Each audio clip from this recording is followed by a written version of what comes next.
Roblox is one of the most popular gaming platforms in the world. The developers of that game are now facing mounting criticism over child safety concerns. Games like this are not helping. The Roblox Corporation has sent a cease and desist letter to me. Instead of stopping the predators, Roblox stops the people stopping the predators. They are the problem.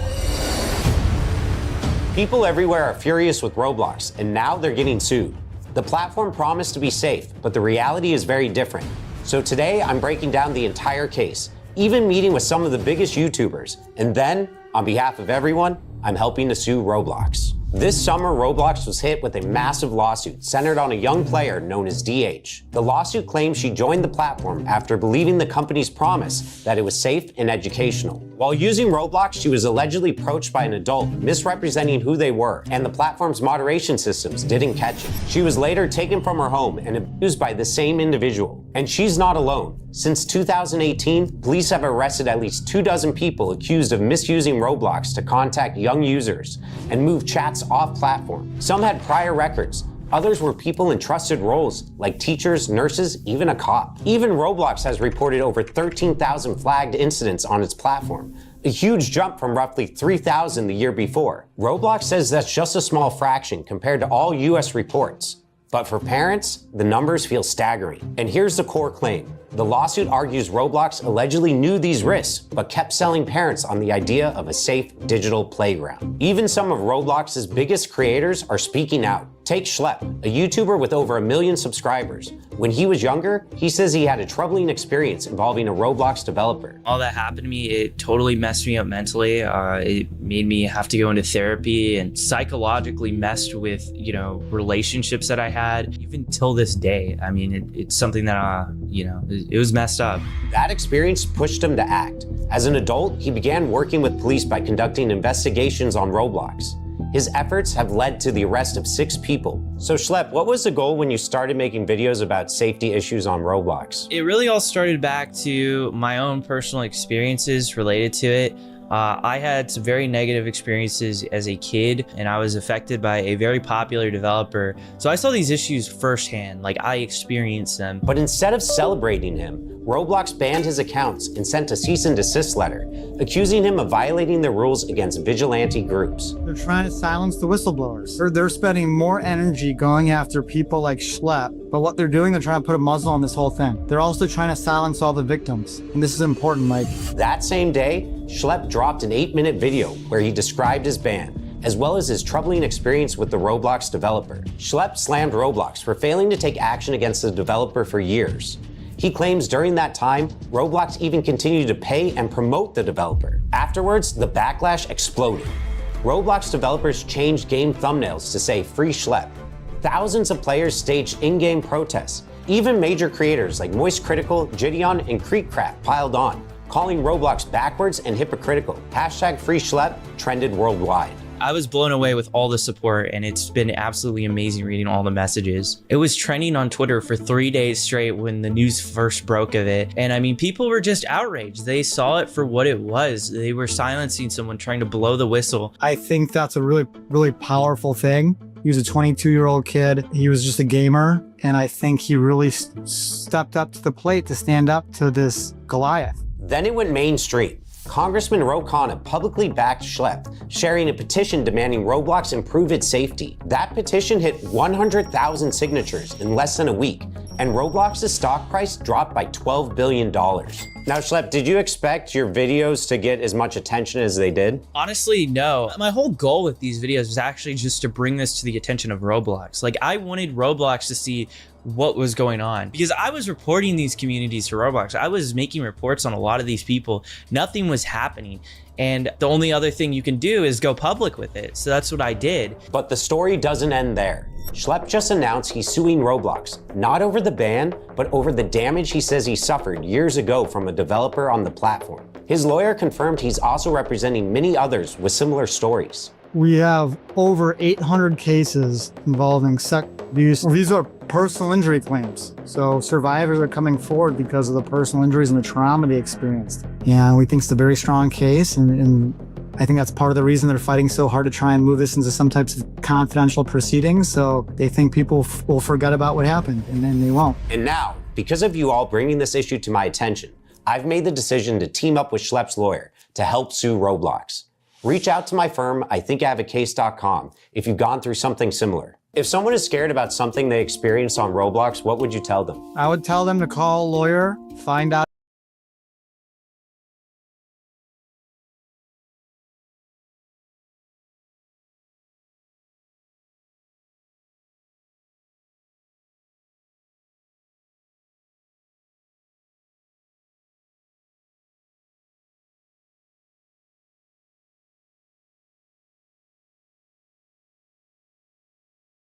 I think I have a case. Good news, you're in the right place to find out if you do. Exactly. That's why we created ithinkihavaecase.com to help you determine if you have a case. Together with our firm And our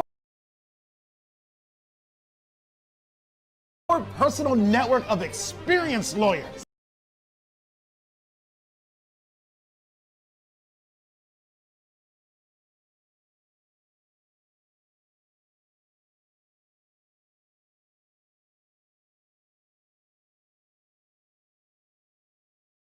out about their legal options and let them know that they will be believed. There's strength in numbers.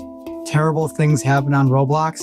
Hundreds and hundreds of people have come forward. We're here for you. definitely reach out to us. We are here to help. Now he's fighting back in court because if Roblox won't be held accountable in their own platform, we'll make sure that they're held accountable in the courtroom. Now let's investigate how Roblox is designed, because the lawsuits claim there are at least 3 serious flaws. First, until 2021, anyone could make an account by entering just a username, password, and birthday. Users could misstate their age and unlock unrestricted chat, which the lawsuits claim made it very common to find lower levels talking with adults. YouTubers like Gideon and Rob the Master, who have become well known for exposing bad actors, have said just how easy it is. When we went on Roblox, it did not take long for our account to get attention from child predators.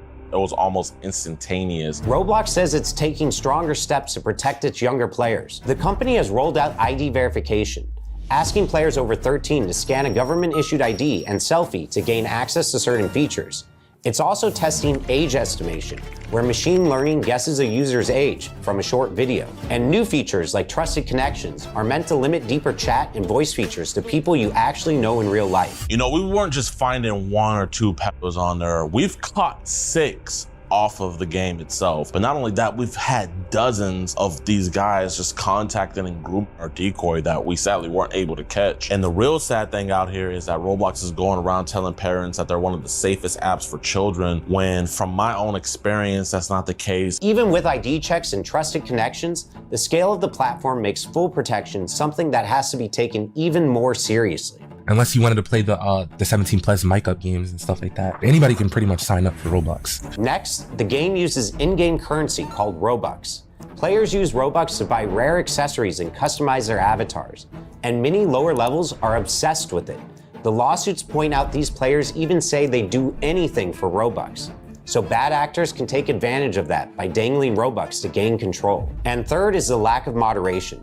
In 2017, the company claimed it had thousands of moderators working 24/7, plus advanced filters blocking unsafe content. The reality looks very different. For starters, Roblox has hosted many games with questionable themes, including Run from Diddy Simulator, Shower Simulator, and Bloody Battles. The fact that these games even existed undercuts Roblox's claim of being a safe, moderated place. But it's not just the games that are concerning.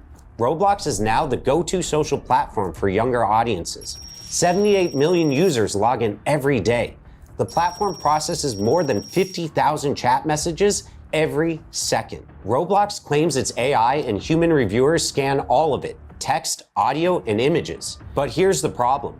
The company allegedly employs only about 3,000 moderators. Compare that to TikTok, roughly 3 times Roblox's daily users, but over 13 times the number of moderators on staff. The reason for the lack of moderators is allegedly due to Roblox's focus on growth over safety. In fact, 8 current and former trust and safety staff describe ignored requests for more resources, backlogs of incident reports, and even a manager quitting after promised hires never showed up. Some say protective features they suggested, like pop-up warnings, were rejected, and safety settings, like blocking strangers in chat, were switched off by default. Once again, Roblox points to AI moderation as the solution, But employees admit the tech still misses the subtle signs of unsafe behavior. And the gaps aren't small. The filters block words like Snapchat or Discord, but people get around them by using emojis or by tweaking the spelling a little. Even phone numbers are apparently blocked if you type the digits, but not if you just spell them out. The lawsuits argue that these kinds of loopholes prove Roblox knows the risks of off-platform communication, yet it still leaves these obvious workarounds wide open. In court, the usual defense might not save Roblox. Most platforms lean on a law called Section 230 of the Communications Decency Act, and that law protects websites and apps from being sued over what their users post. That's why Instagram or YouTube don't get dragged into court every time someone uploads something harmful. But the lawsuits against Roblox aren't just about what users post. They're about the company itself, when their platforms are hurting younger players. Now multiple cases are moving forward, and a jury will have to decide if Roblox should be held responsible. And if the plaintiffs win, the fallout could be huge, because it would set precedents that might force Roblox and other platforms like it to overhaul how they verify users and protect younger audiences. And I don't know how this video will perform or how many people will reach, because YouTube flags and restricts videos on this topic. It's kind of scary because people are afraid to put out information on this, but we feel like it's our duty to make sure that everyone knows. If you or someone you know needs help, reach out to us. Thank you for watching.